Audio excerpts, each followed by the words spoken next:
Welcome back to the Lanterne Rouge Cycling Podcast presented by Zwift. We are breaking up some of the men's previews. We've still got Jumbo and I think UAE left and Bahrain and Astana with some of the top women's teams in Women's World Tour, SD Worx and DSM. Now, there's been a fair bit of movement. Well, one big piece of movement between these two teams. It was a season of change and transition for SD Worx with superstar Anna van der Breggen going from being their leader on the road to their leader in the team car. And so, yeah, it'll be interesting to talk about these two teams going through the same format as we do for the men's teams. Review 22, transfers, and then projected success and what we expect from them in 2023 and what we think their goals and objectives should be. But talking of people in the car, I'm not sure if you've got like a. Can we put you in some sort of graphic car? Like Benji, you should do that in your videos when you're the Zwift DS. You're in a car. Someone design that up and put that on Twitter. Benji in a team car. I hear whispers of a good result in a recent video. Maybe. So, for people that don't know, the last 2 weeks I've had a series on my channel, collaboration with Zwift, where I am a sports director for 6 amateur riders. We fight in something called the Zwift Racing League, a tournament. And over these weeks, we're doing the likes of a climbers race in week 1, a team time trial in week 2. And I have to prepare those races with those riders, make it suitable for them, tell them which watts they need to ride at the front in a team time trial, stuff like that. And we've had some ups and downs throughout the weeks. We've had a very good result recently. So if you want to check it out, it's on the Benji Naesen YouTube channel. It's a series that honestly is a lot more fun than even I anticipated when it started, because you really feel the dynamic and the fun of the people that are riding it as well. So it's like a friends group that come together and they start riding their bikes, and they might or might not get results as a consequence. What's your take on it? Well, you told me they came 10th out of 16 last year, and now you're coming second in races. And so my question to you is, how are we to believe your performances? Convince the public you're on the Champs-Élysées podium. How are you? Also, how much credit are you claiming? Are you no credit? It's all the guys, or other end of the spectrum? Me after the Vingegaard time trial on Twitter level of credit claiming for the victory. So, how much credit are you giving yourself here? I give about 89% of the credit to the people, to the Okay, riders. I 11 give for you. about All right. 1% to the viewers, because they also have a part in it. Without their motivation, we wouldn't be doing it. 10% to me, because I feel like sometimes when these riders are about to drop on a climb, and then suddenly I start shouting at them, they sometimes ride 2 watts per kilo faster for like 10 seconds. It's like me shouting at them is just the most important part of being a DS in these races. And hey, it works, so I can't complain. All right. That's Benji's time as Zwift DS. That's still ongoing. Go and check that out if you haven't seen it yet. Or check out Zwift at zwift.com, where you can race, train, or just cruise around to your heart's content. But SD Worx 2022 season, 19 wins in total, of which 11 were at World Tour level, which, is a pretty high proportion of them. However, no, they did win a monument. And I would say, there's no women's Lombardy, there's no women's San Remo. To be honest, Strada Bianca, if you're equating audience interest in a one-day race, I count it as monument level for the women. There is a huge amount of focus on and attention on that race. It's a great weekend of racing. They won that plus the Tour of Flanders, so they started the season hot. However, they didn't win any of the 3, for want of a better word, Grand Tours, being Tour de France Zwift, the inaugural edition, Girodonna, or La Vuelta, mainly because Annemiek van Vleuten ran the gauntlet with those races. Nor did they win Tour of Britain, but they did win Tour de Romandie Feminin. That was Moolman ahead of Van Vleuten right at the end of the year. It's not when the men's is, in spring. And they won Ethulia with Vollering in pretty dominant fashion, I might say. So they did get a stage of Tour de France Femmes and the podium. They got that stage with Reusser. How would you rate their season? I would give it a pass. I'm not giving it like full marks outstanding season. You can't call it a failure either. I'm giving it a Mhm. pass. I agree. It's a good season, not a great season, not a bad season in that sense. Just an on par good season of what we expect from an SD Works. I will say Kopecky did very well in those early races. You said it, Strade Bianche, Ronde van Vlaanderen. Those are two wonderful victories where she went head to head against the best of the world and delivered. And it's really sad to say that I think they could have won more if they played it better from the support car, the team car. I know just because I'm sports director in a Zwift team now, I can talk about sports director stuff. Now I think it's clear in some races where their tactics were not on point and where their in-race execution as tactics was also not on point. I think in RVV, despite winning with Kopecky, I swear I recall them before the last part they were chasing down Reusser, who was ahead. That is counterproductive. Let other teams do that and benefit from that situation. Paris-Roubaix, Kopecky was up the road with two other riders. She was not allowed to ride. Afterwards, they sent Cecchini to follow an attack by Longoborghini. Can't close it. Longoborghini rides off solo. For the majority of the race, Majerus and Chantal van den Broek are selected as leaders for Roubaix. And at the end, they switched to Kopecky. While it was really obvious for the entirety of the Cobble season that Kopecky should have been leader in the first place.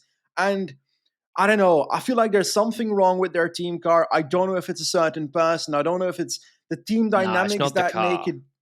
Is it the team dynamics, the riders that make it difficult to work as a team, or is it the team car that can't direct them properly? Well, yeah, it's both. You're right. It's like I don't think it's tough to go from teammate and then 6 months, not even 6 months. Van der Breggen literally, she was DSing last year, straight away.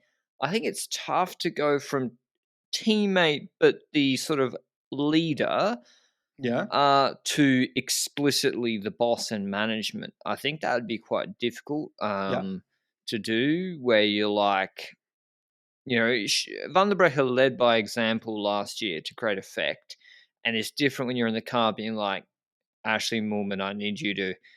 You're going to get no chance today. I want you to ride for Demi 100% in this finish. And even Amstel. you might lose GC spots. Yeah, Amstel, Roubaix was weird. Tour de France fun with Zwift was really weird. And they did kind of, well, I forgot Roubaix was bad. The big problem was Tour de France when Van Vleuten was literally, she said she was shitting herself, like really sick. And in those first couple of stages, and I'm sorry, nothing is free in life, but um, yeah, like she was getting dropped. Like, I'm sorry, if you're sick or whatever, doesn't matter. Like SD Works are entitled to take advantage of that, and they didn't, because for whatever reason they couldn't really decide on a singular leader. They already gave up on GC. Of course, Van Vleuten came back and took hella time in the latter stages, but who knows what could have happened? Um, who knows what could have happened? I don't know.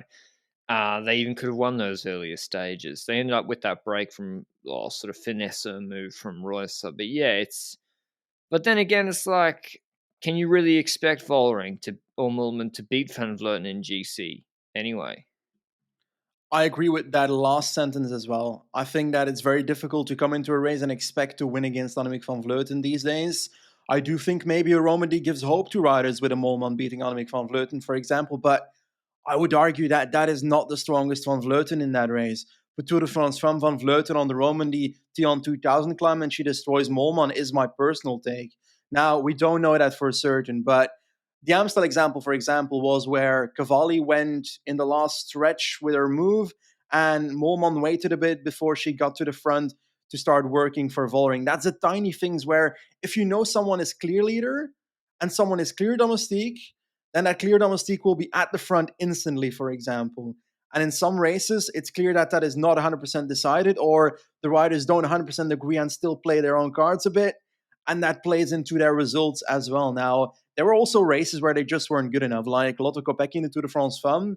She wasn't good enough. She was not strong enough to win a race nor be overly competitive in them. So I don't consider that necessarily the best part of her season. Together with, I think she also wasn't amazing at Giro. I think she was at Giro. I'm not She didn't 100% win a race certain. since May in Burgos or something. Yeah. So the second part of the season worse than the first part, but on let's be honest about it. Looking at the entire season, it's still a goddamn successful season for Kopecky, regardless of what happens in the second half. It just sucks that the first Tour de France Femme is the one where she isn't that strong, I would argue. Now, we obviously had the unfortunate accident of Amy Peters, was that end of last year, early 2022. I think the most recent news is that she was walking or something. Now, I think her contract expired going into 2023, if my memory is right. I do think they miss Amy Peters in the team in terms of like the race basis. If we take a look at it was Yeah, always she was the glue rider.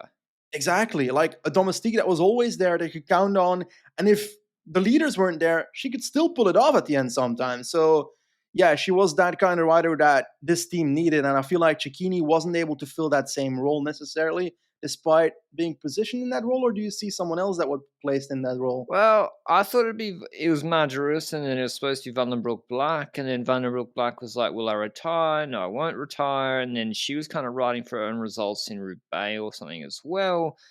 And then she's extended until the end of 2024. Vandenbroek Black. So Yep.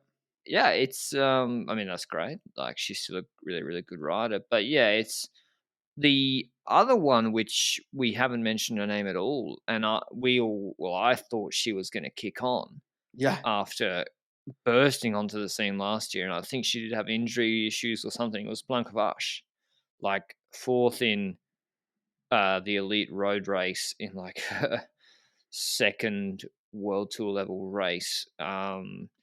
In September last year, and then this year she's just not been competitive at World Tour level. Is it Surprising. is it because we're expecting too much instantly? For Nah, example, if she's we a take super a look talent. if we take a look at the initial races, Amstel Flash LVL, I swear she was put in a domestique role early on in the races. Maybe because she wasn't on the level to compete in those races. That's a very valuable reason for her to be a domestique. But getting top 40s in all three races means you're at least valuable to the team in some shape or form. Mm, But we expect more. We expect her to be competing for races, competing for potential top fives in those races in the future. So maybe this is just the year where she's settling in. Considering she's so young, I would dare to give her a pass on this. No? no, of course. Like, I'm not saying give up on her, but She's like, washed.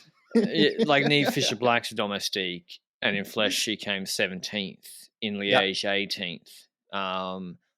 And like very clearly to me a domestique. Plus, I remember you always remember Fisher Black doing work, and then Giordana, she got her own chance, fifth in GC. I think Yeah. her progression's very very good. Now, of course, there's no big headline wins for her this year, no wins at Girodon? all, but Fifth? fifth, yeah, like she's just progressed and improved really nicely, moving from sort of 14th, 15th in GC to now 8th in Burgos, which is a good race. And yeah, fifth in Girodana. She didn't do the Tour de France Fab. So yeah, she's only 22. So they got young riders. They do have, because I was going to say, they have, if Van Vleuten retires, I don't know when that's supposed to be. Is it next year? She said? I think Yeah, yes, but end of next year. I feel like it might be a Valverde case where she might do another year if she feels great. I don't know. Yeah. Like, if she retires in 23, then in 24, SD Worx will have Vollering, Prime Fisher Black, and hopefully Prime Blancavash. That's pretty. They'll have the best GC riders, right? Exactly. Ribis as well when it comes to transfers, but we'll talk about it in a second. I do want to have one final note on Vollering. Do we feel like she stagnated a bit, or do we feel like she moved towards the Tour de France Femme GC thing? Because I swear she's better when it comes to GC, but slightly worse when it comes to the puncher races. For example, the LBLs of the world, the Flash races of the world. So her The results there sprint in weren't Omloop. necessarily on point. I do feel that she had a reason at LBL where she wasn't on the highest level, for example. But I don't know. I missed something there. No. It's hard. I'd have to go and check how fast they did the climbs in Liège this year and how hard the race it was compared to last year when Van der Breck has set a steady pace. Won Brabants, should have won Amstel, lost a sprint in Omloop to Van Vleuten head to head. to be honest, like she nearly lost sprints last year, didn't she? In Brabants to like Ruth Winder or someone. Yeah. It's not like she's a knockout, absolute lock to win every sprint.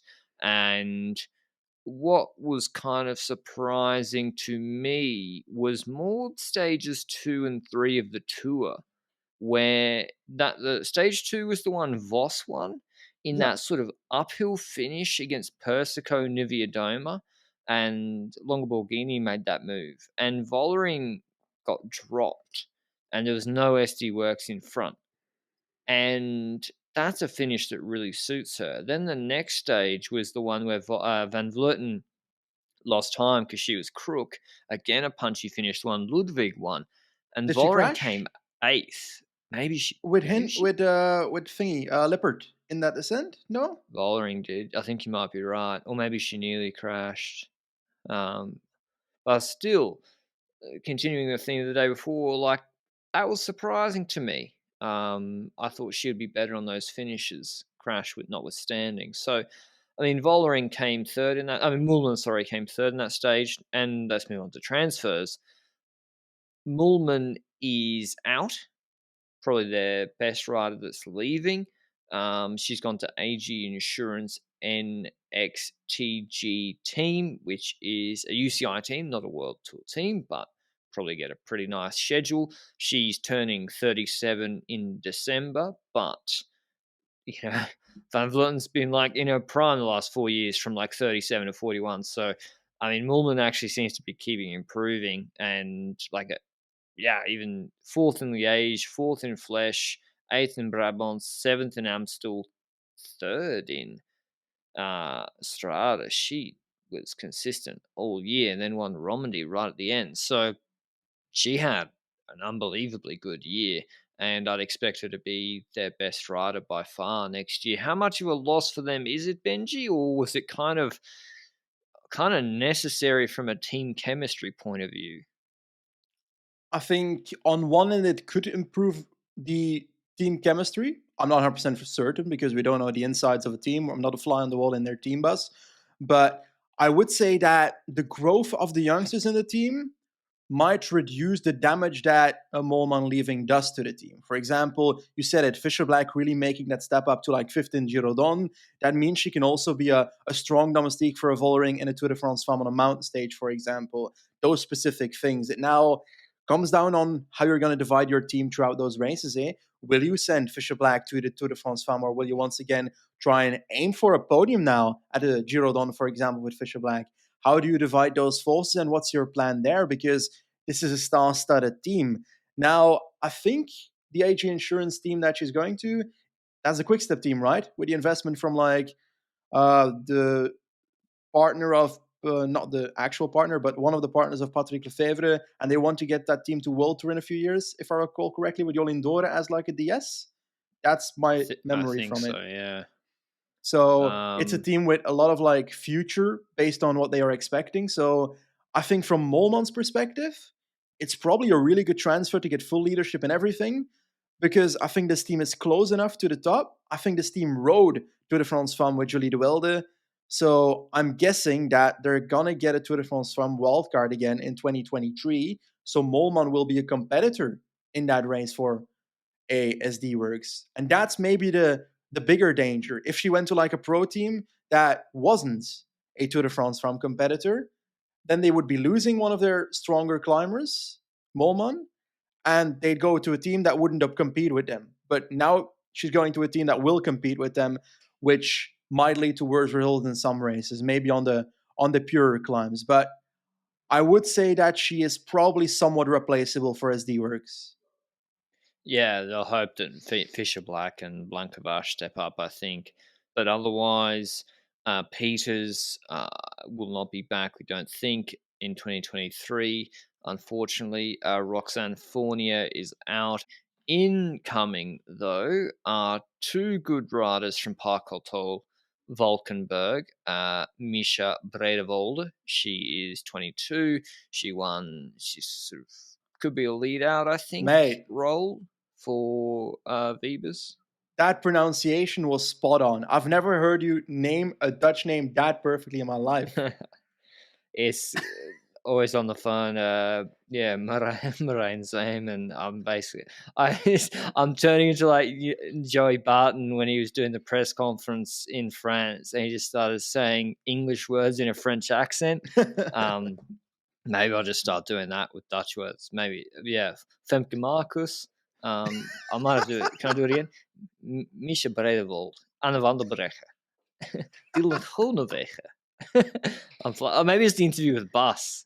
I think it might be that as well. I'm just on, but yeah, I think her Bredevold and Marcus look to me. Marcus particularly is more of a generic domestique and lead out, maybe second last woman, third last woman, and Bredevold will be a lead out for Vibes. That's how I see these signings. I would also add that Bredewold could be a lot more than that because I feel like her performances throughout the year are quite significant. Getting 21st at the Tour de France Femme means that you can also climb decently. I think she can be supportive in multiple terrains, cobble races being one of them, where I recall her getting a top 20 in some pretty important cobble race. Was it RVV? I'm not 100% certain, but she's definitely strong across all terrains. So I expect her, next to being potentially a support role for another rider we'll mention fairly soon, a sprinter. Also in other races, she'll be part of the team to be stronger there. And she's only like 22, 23. So give that a few years. I think she can become perhaps a backup leader in one of the bigger races. And if not more, because this is a really talented rider. And now on to the third Dutch signing, Lorena Wiebes. She's coming over from DSM.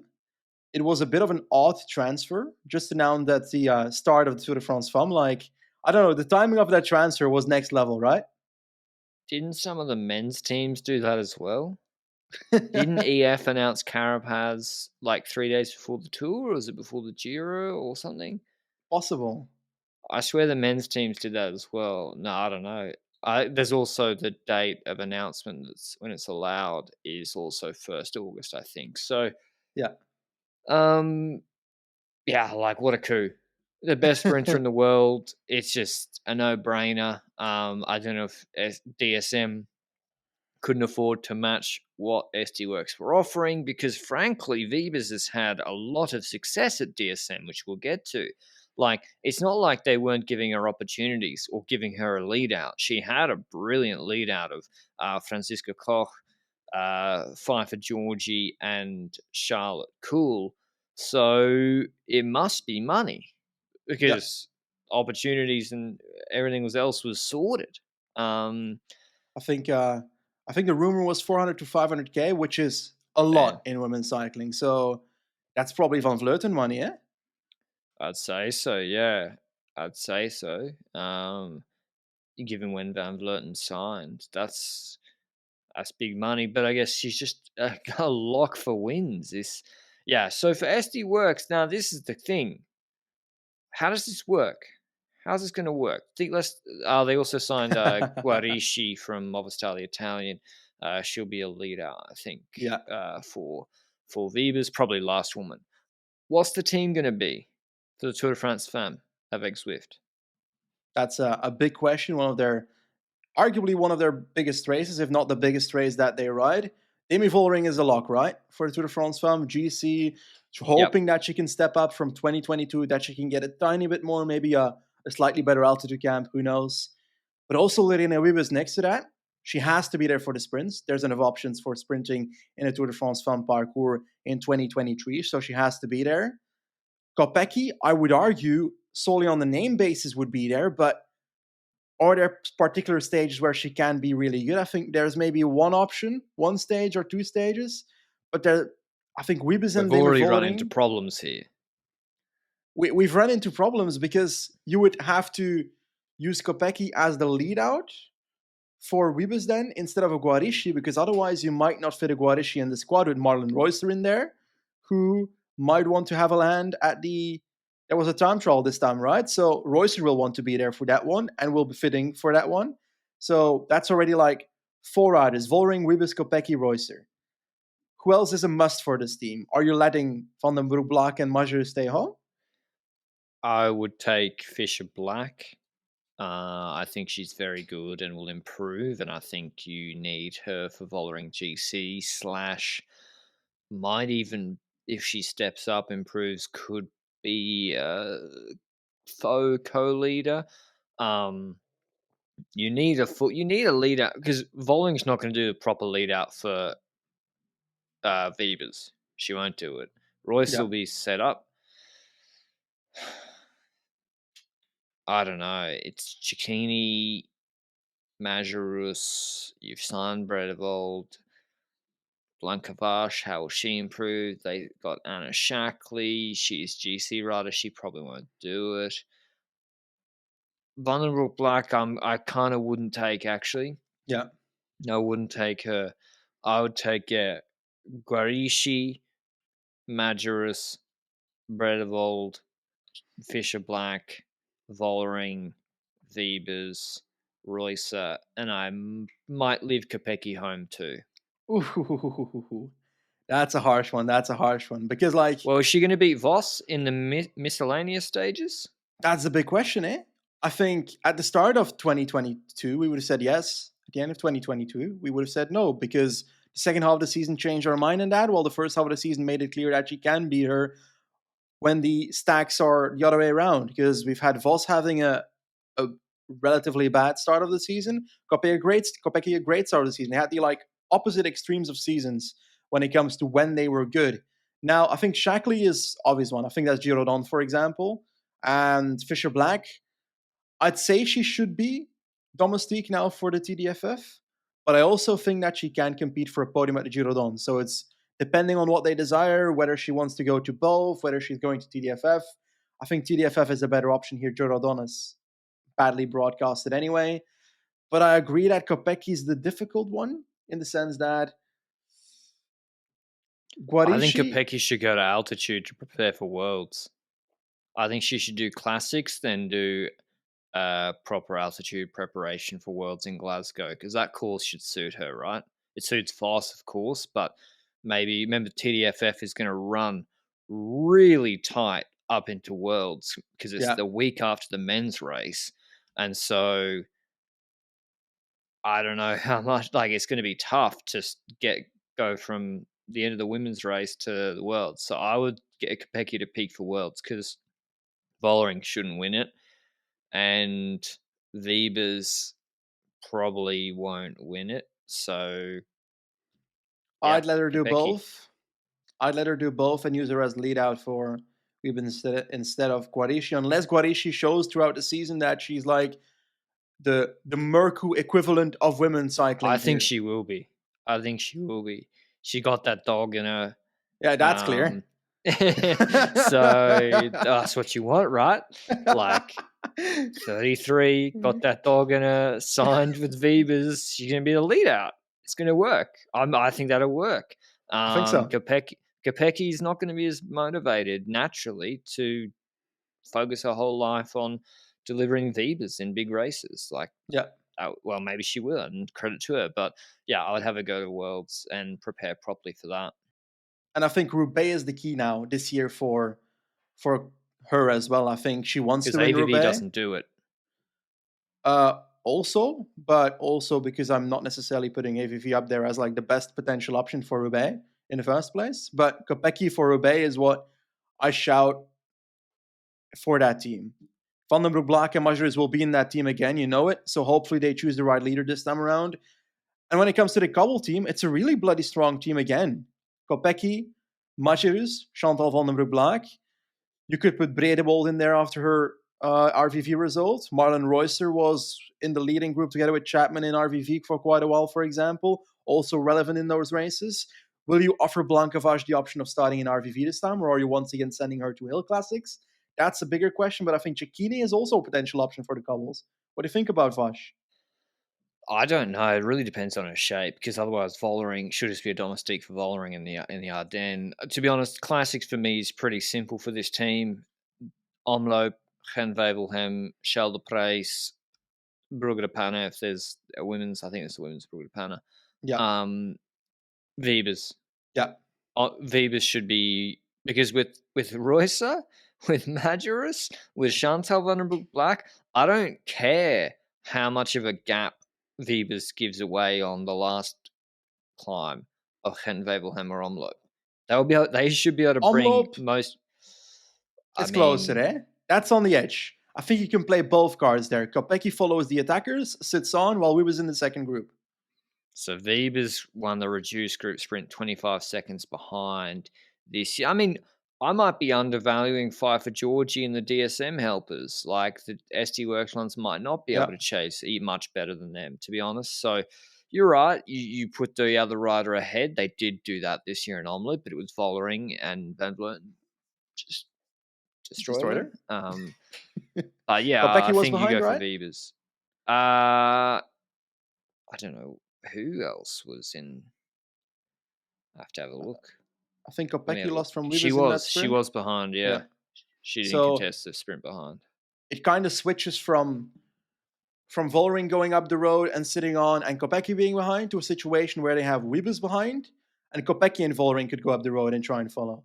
So it's on her. Yeah, It's like different dynamics, but I do 100% agree with Gent Wevelgem, Brugge de Pan, Scheldeprijs. Those are clear ones, yeah. So I'd say that's pretty obvious for that ones. Even the Ronde van Drenthe could be Wibbes the way DSM destroyed that 1 year. What was it, 2022 or 2021, where they destroyed that with the entire team of DSM and Wibbes got over the Vanberg so many times. I think Great that was race. last year. Yeah. But yeah, Strada will be Kopecky and Vollering again probably, and then I think RBV, as you said, RBV, Roubaix, Kopecky. Then they have the options again. So Forwarding. yeah, they'll go for Vollering. In terms But of, I think give New Fisher Black a chance, as you said, at leadership in the Girodonna again. Maybe she can podium. And the Vuelta, that'll come after Worlds. That'll be tough in terms of scheduling. There's a lot more races this year, and they're still how many riders they got on the team? They got 14 riders, and there's a lot of races in Women's but World Tour. they are not required to ride them all. So that's the benefit. They can choose and pick which ones they ride. But on the other hand, it gives an advantage to the teams that have more riders, that they're able to ride more races, and as a consequence, get more UCI points. So that's another aspect to it. I think there are probably too many World Tour races in women's and men's cycling, but it would have been much worse if it was obligatory to go to every single one. But like Well, if it's SD not Worx, obligatory to go, why is it World Tour? What's the point of the exactly. designation And then? they send teams of like 4 riders to certain races, Yeah, right? SD Worx, like that's really there's too annoying many. because It's too yeah, many too fast. It's. Roman D shouldn't be World Tour. I mean, it's still got Moorman Van Vleuten. It's still got a decent start list. Yeah, I don't but know. so many fucking races these days. That's the thing. If you can't guarantee broad coverage, then or good coverage, then like the Girodonna. I mean, I think that's coming back out of it. Got booted into purgatory, right? And Yeah, still had a much better start list than I thought.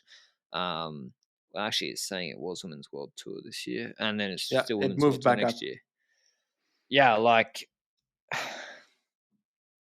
there's no coverage. It's not helping the sponsors very much. That being said, I think hopefully budgets are going up, money's coming in. It must be. There's so many teams and so many new teams. There's obviously people injecting money into the sport, riders signing big contracts. Hopefully, a lot more teams, more importantly, at the lower end of the market, matching men's World Tour minimum, which I think Trek have done for quite a while. Bike Exchange, I'm pretty sure, will do as well, which is actually a big deal to go from like 400k to 500k.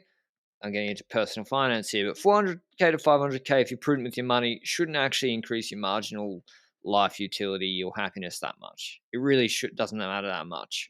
100k when you're already making 400k, but when you're on 20k or 15k, like riding for pennies as a professional full time, going from 15, 20k or less in some cases to 60, 65k, that makes a huge difference to your life. So, and what you can do and etc. and be a proper professional. So that's really good. Hopefully we see more and more of that. And I think there is minimums coming in. The rules, the UCI has a set of provisions which are progressively transitioning in, and even relegation starts next year for Women's World Tour, right? Next year. Yes, I will be honest. I half forgot the system again. I tweeted it out like months ago, but I recall that it is a 1 year cycle going into a 2 year cycle, and then after that a 3 year cycle to line up with the men's cycles. So there's a system like that. I think there was already a relegation system in 2022 happening, but it was different where it was only for teams to be added and not to be relegated. So it was a Right. promotion system until now. And I It think it will makes no become a sense. relegation system in the future. I have to dig Remember into this it time before last knowing year? it all. Like, why would the UCI in 2021, this time last year, just make like 4 extra teams world tour and then be like, by the way, in a year we're starting a cycle, we're gonna like boot a few of you out. It's like, why you made the world tour in the first place? Like, that's literally what's gonna happen. And then you've got like teams like Roland Kogeas that get their UCI licenses in the fucking cereal boxes because that team should not be World Tour, for example. Like, there's other teams like that, AG Insurance, that would more be worthy of being a World Tour team. That's also an aspect of it, and I hope we see that equalize and balance out in the coming years where the teams that deserve to be World Tour are World Tour, and not necessarily that one team that paid a lot of money but their riders can't actually be competitive in World Tour races. Yep. Anyway, that's SD Worx for the most part. Still likely to be overall, should be the best team in the world next year. You'd think they should win the most World Tour races easily with the addition of Vibers. What are you expecting? Do they win one of the 3? The Love World is only like 4, 5, 6 days. Do they win one of the Giro d'Honneur or Tour de France? I think they do not. How many? Let's count. Strada, Ronde van Vlaanderen, and RV and Roubaix.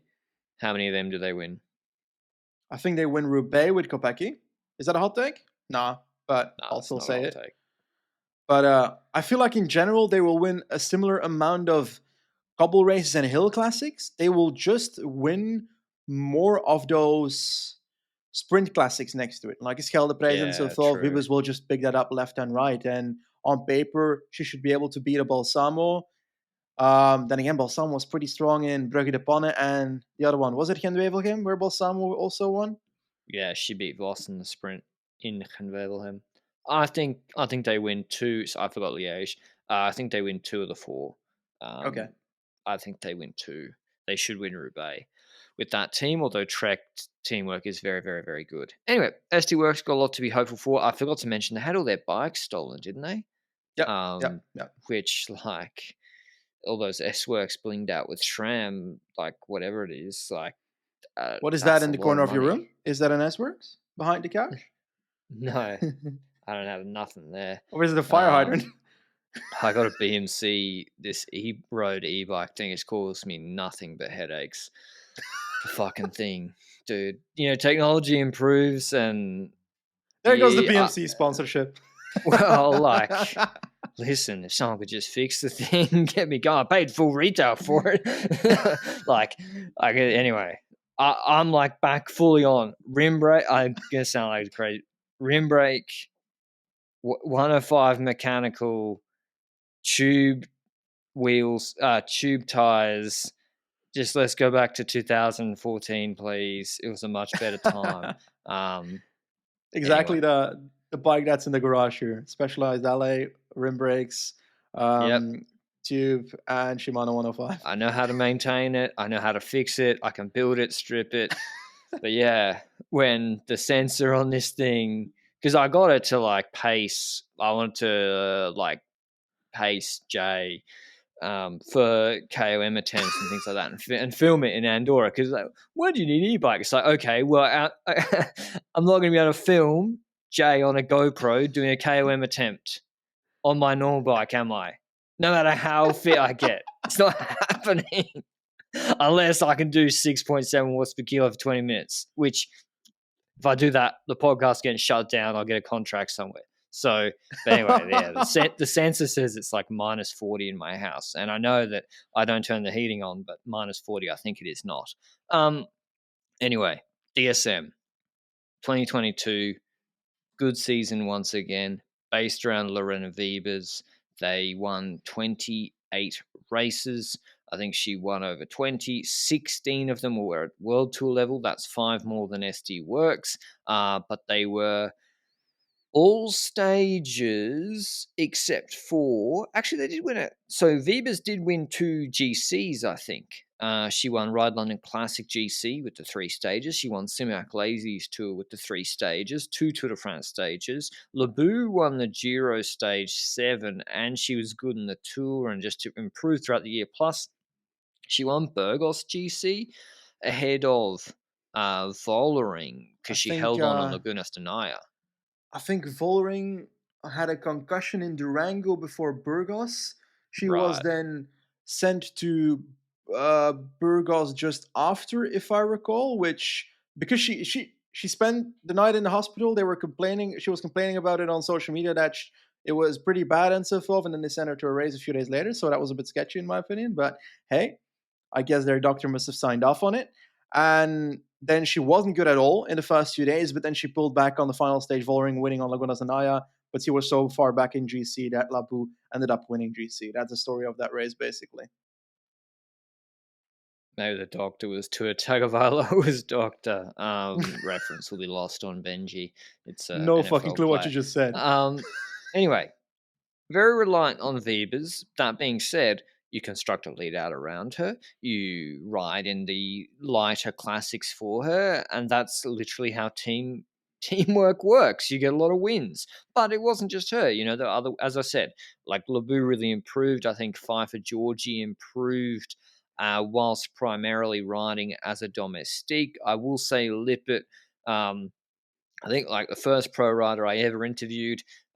She is a tough rider to be a fan of. Like I'm always hoping Lippert wins, but fuck, she is tough to be a fan of. Always there, always in Group One. She's like Kasia Niviadoma, always Group One. Always, I think, like World, she was the strongest rider, and she didn't medal Yeah. because they faffed her. She was the strongest rider, I think, by far. The amount of top fives in her season in top race is unreal. So, yeah, I'm hoping for it to break through. And I guess we'll talk about her in a second. Is there anything else from their season review, Benji, to talk about? I think it's a tick. Like, what more can you expect? Lebu improving, like maybe Lippert. I don't know, like a win somewhere, like a Cavalli level progression. But other than that, I think it was pretty good. I think Lippert just expected at least a victory or at least a tiny bit better of a result at the Tour de France from 16th in GC. She probably hoped for a tiny bit more, perhaps a top 10 there. But I also think she crashed together with Vollering in that stage 3, for example. So Yeah. that's a solid reason for that. Ribas was their focus, and she delivered. As simple as that. And that brings us to the biggest issue now. She's gone. Yeah, like 22 wins out the door. I don't know how many of the World Tour wins were her. Probably over 50%. No, well over 50%, probably over 75%. Yeah. And not just her. Lippett's gone.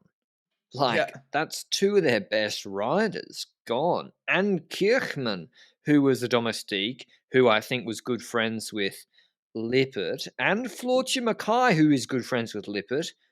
I don't think I'm imagining that. I think they are. Because she's going to Movistar as well. That's 4 of their top riders, 2 of their top riders gone. And I like Charlotte Cool. Don't get me wrong. I like Megan Yastrab, talented. I like Lebu. And Maeve Plouffe has come in, who's a track rider from Australia. She's had a lot of success, Olympics, World Championships on the track, etc. Young rider, now transitioning to the road. DSM's done the same on the men's side with Welsford. I like all those riders. They are not Lorena Wiebes or Liana Lippert. Yeah, and definitely when you consider just got mentioned in a tweet by Cycling Statistics, where he mentions that in the UCI wins of 2021 and 2022 combined, the men's team had 19 victories. Rebus in 2022 had 22 victories. Sure, that's more than the men's team in the last 2 years combined. But also just next to that, 77% of the And more victories yellow. of DSM. Oh yeah, and more yellow. That's so valuable as well, and we haven't even mentioned it. So Yeah. how do you replace that in the aggregate? Can you even replace something like that in the aggregate, knowing that she's such a fucking good sprinter? Charlotte Cole was No, you talented. can't. You You can't. can't. Cole Like, is talented, but she's not made that step up. She's gotten three top threes, I think, at the Giro in stages, but she hasn't been winning that much, if at all, this year. Charlotte Cool is good. Yeah, She is good. But it's not like, yeah, you can't. At the end of the day, someone has to sprint for the win in the Tour de France opening stage, yeah, and you can't, in the aggregate, make up a yellow jersey. In the aggregate, you can make up UCI points, and I think about this a lot in terms of team construction. With like at the end of the day, if you want to win the Tour, you need a superstar. If you want to win the big sprint stages of the Tour de France, you likely need a superstar. Points are different. Picking up wins across smaller races are different. So of course, Charlotte Cool might win, 5 races next year, maybe more.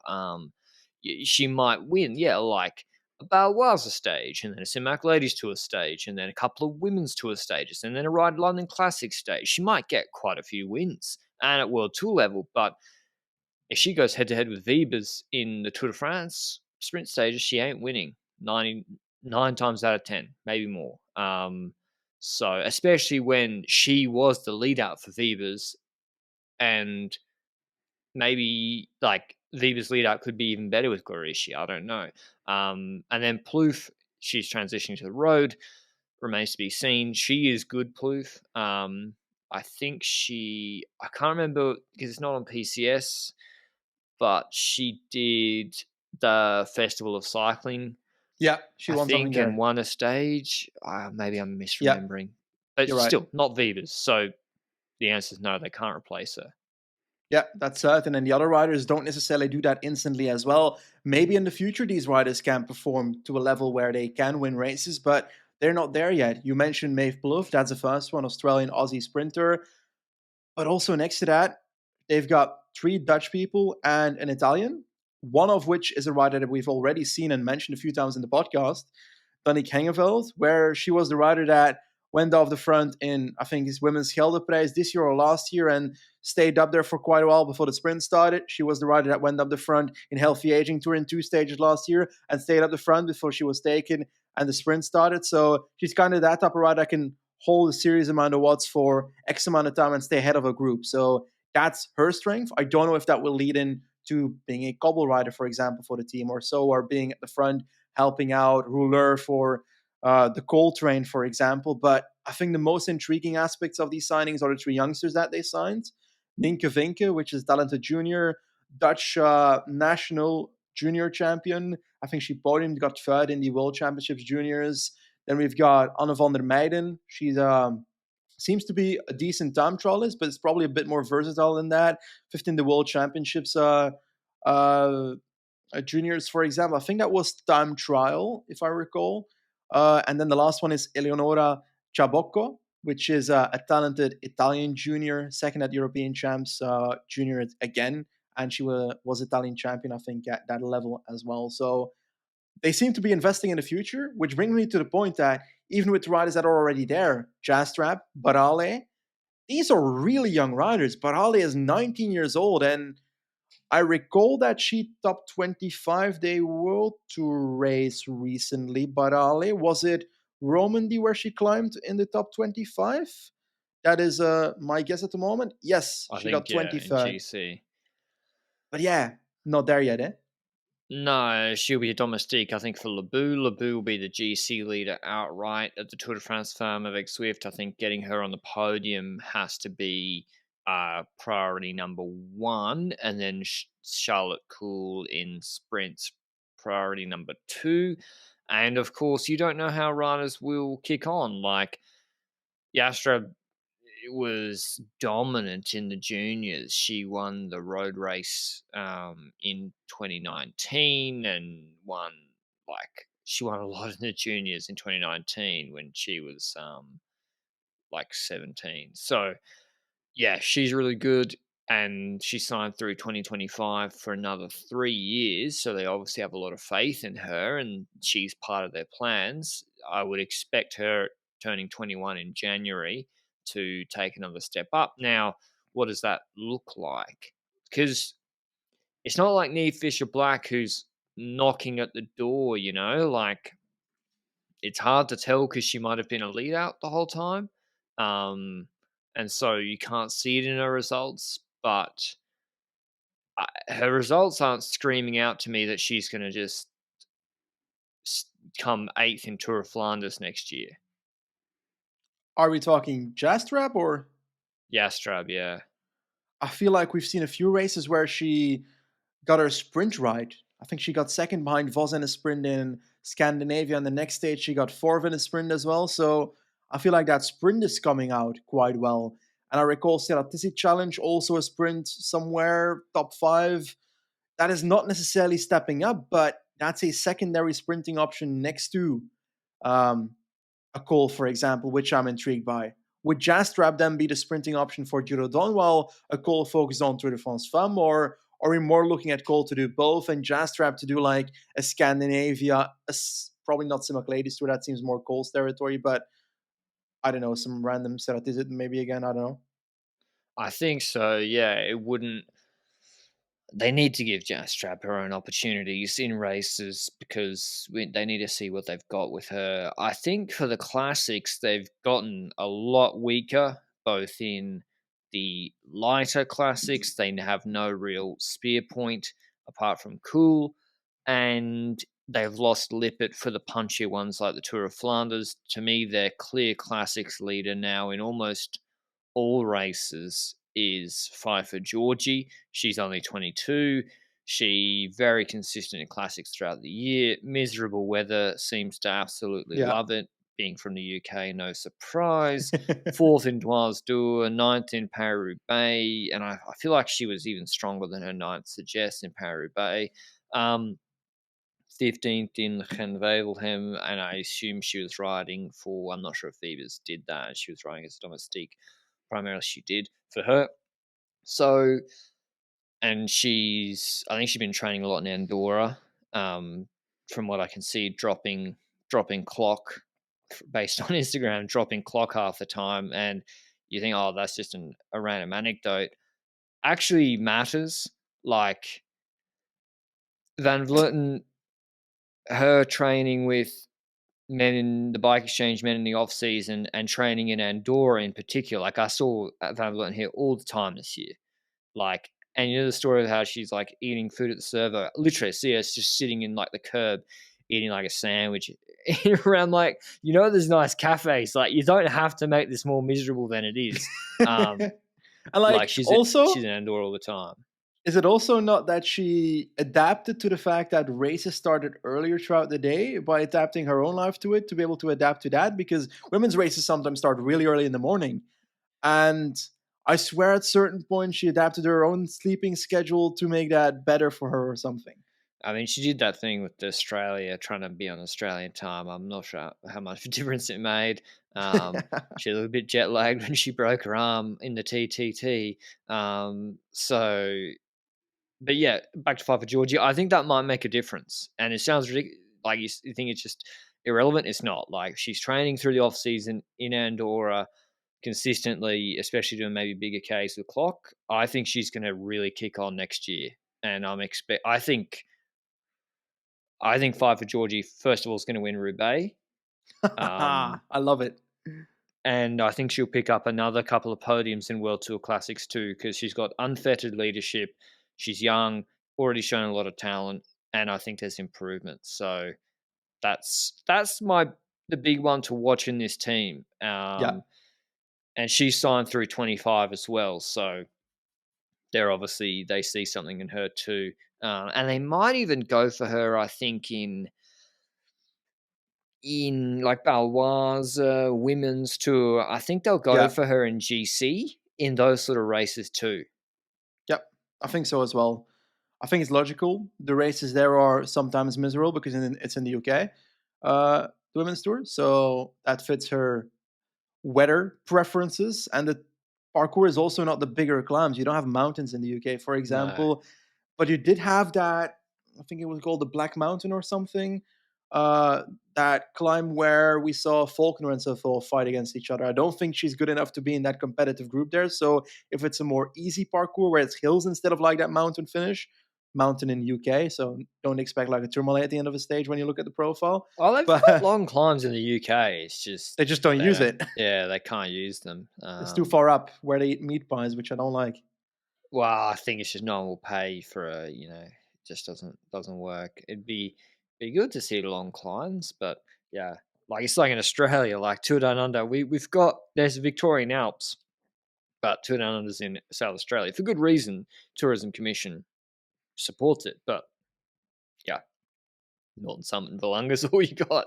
I don't even think you have that in women's tour a lot of the time. But yeah, I don't know. I feel like their budget has it gone down? Is it? Like Would you say it has gone down, or would you say that it's people flat. was getting underpaid at DSM anyway? Yeah, I think first of all, Lippett's was on her original contract. Maybe I don't know how long her original contract was. Maybe she got Lippett. So let's say Lippett was on her original contract.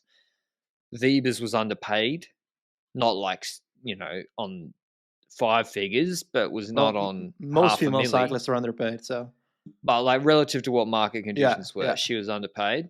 Labou was not paid like a fringe Tour de France Femovic Zwift podium contender. And then they've extended Georgie, Jastrab, Labou all till 24, 25. They've brought in a fair few of those young riders, probably on the minimum, let's be real.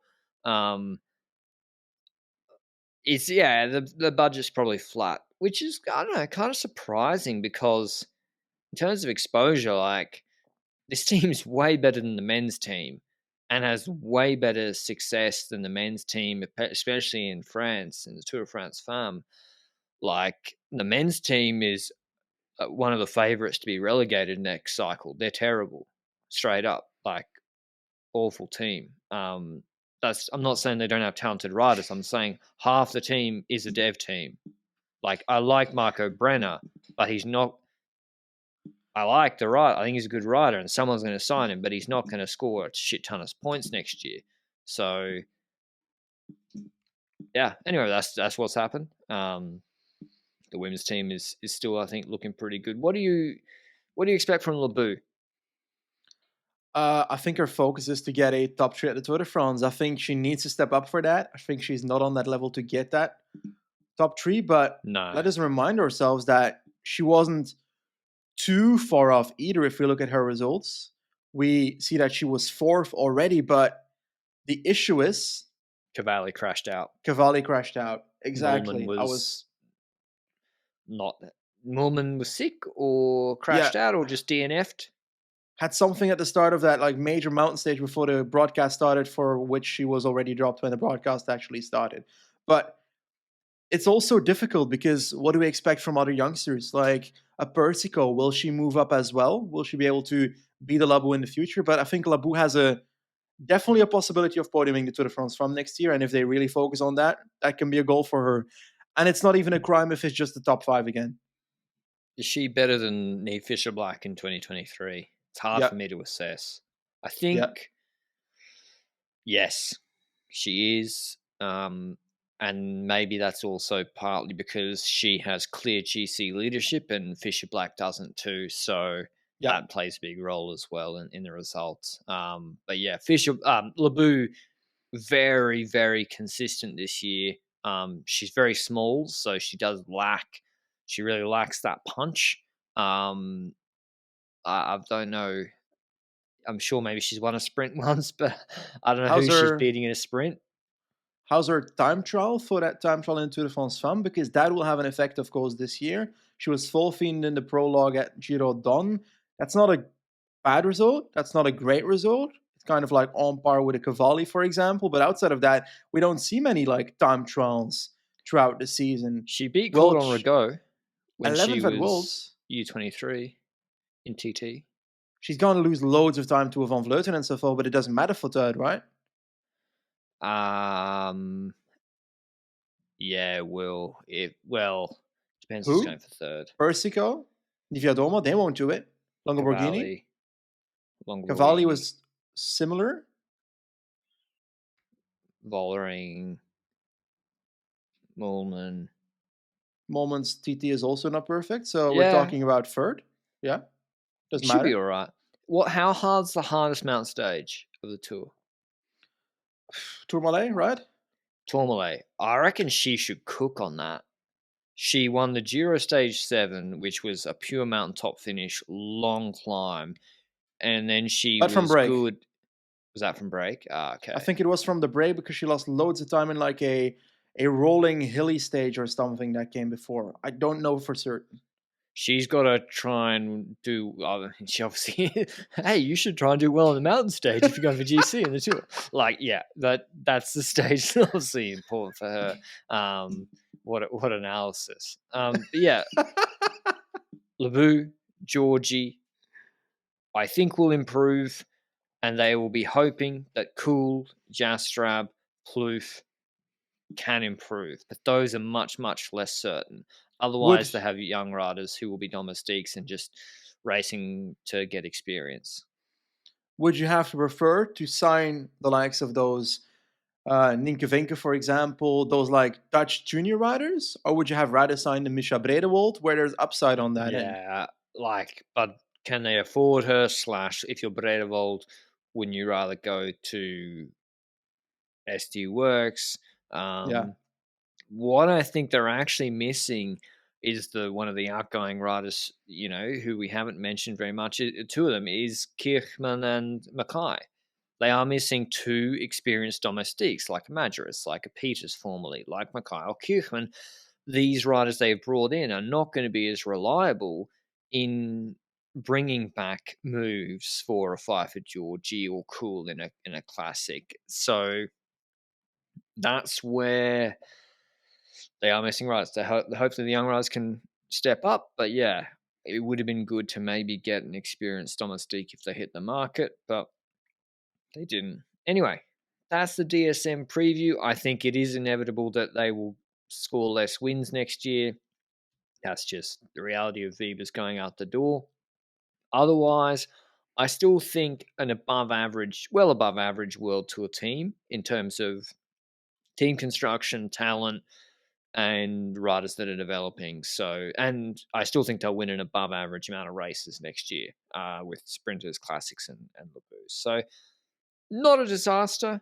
It's the commercial reality of one of the big teams taking Superstar, or two big teams, Movistar as well, taking Lippert. And so, yeah, that's just is what it is. Can't really fault them for it, and I'm hoping they have a good season. Any last takes on DSM, Benji? Someone you think will break through? I must admit I don't know the young riders apart from Plouffe, their profiles too well. Can any of them actually win a World Tour break or anything like that? Well, I haven't seen their junior races as well, like only the World Championships, but that was Zoe Bakstedt riding away for like 75,000 kilometers out, and she just rode away for 2 minutes, and that's how the race was won. So if we take a look at the other teams, for example, well, the other aspects to that, we don't know yet. We'll have to know next season Why what couldn't they happens sign there her? because EF did it, But and like, do EF have more money than them? I don't know. It's like weird, huh? Because Zoe Backstedt goes to EF, Magnus Backstedt goes to Canyon as like a Canyon. DS, so that entire family is like splitting apart in World Tour. But Eleanor like, is at who? Uno X? who? Eleanor Backstedt at Uno X, right? Yeah, yeah. I don't know. Like, I'm sure some of the riders DSM signed are very nice riders. Could improve, but yeah, I'd rather Agreed. trade four of them for Zoe Baxter. She looks like a lock. She could win Yeah, World Tour races, no? yeah, Nah. yeah, yeah. Like she should be immediately competing at Tour of Flanders Yeah. next year. So Do you think a team she's worth like 200K straight up. A weird question.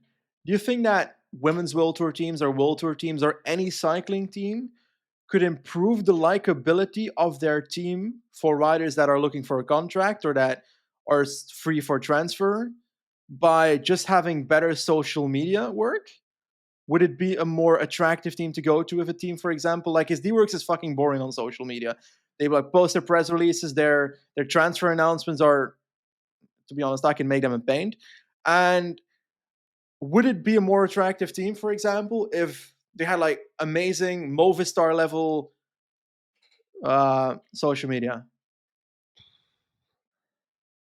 Money talks. I think, to be honest, like, I honestly don't think riders care that much. Maybe I'm misreading. I mean, if an 18-year-old is looking at two teams and the money's the same or the development's the same, but like Ken Outerbrook signed with Bora because he thought he'd develop him, and they probably paid him a good bundle of cash. And yeah, their social media not that exciting. Like, I think money talks, honestly, and that's why, Okay. yeah, like 200. Do you reckon Baxter's on 200? I don't reckon. I don't No think so. way. No way she's on 200. She should be. Because I think I'll change slightly your question. I'll say, can women's world tour teams factor in the potential marketing value of a signing better in pricing their contract? Absolutely. Zoe Backstedt, she's got the sort of the family story. She's British. Reality is that is important, especially Yeah. DSM often has British riders in terms of an important marketing demographic for DSM. Use Scott, right? I Scott don't fucking Bikes. know anymore. Pretty sure they use Scott Bikes. Scott's obviously keen to market in the UK. They sponsor Francis Cade, who I'm sure has a large audience share in the UK. Backstedt's a huge young talent. Like, she ticks all those boxes. I think you could leverage her and be like, okay, let's overpay. Let's you know sell the farm for this rider because she's the one. It's kind of like Ineos with Pidcock. So yeah, my answer is sort of, I think the social media or at least marketing value of riders should definitely be factored in. And 200K.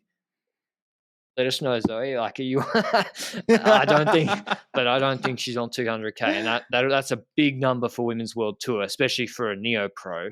I don't think neo pros get paid that, but if you want one of the big stars, I think that's where the market's moving. And I think she's not a normal rider; she's like a special rider. So yeah, that's my view on it. I think EF getting her for 2 years, that immediately takes that Spoilers, team for, spoilers, spoilers, oh, one spoilers. year, That's for one the year. future. That's for the future. We're not at the EF preview yet. They only got it for 1 year. Damn. That's dangerous, huh? Yeah. SD Worx. Anyway, let's talk about that in the EF podcast that's coming up in Okay. the future.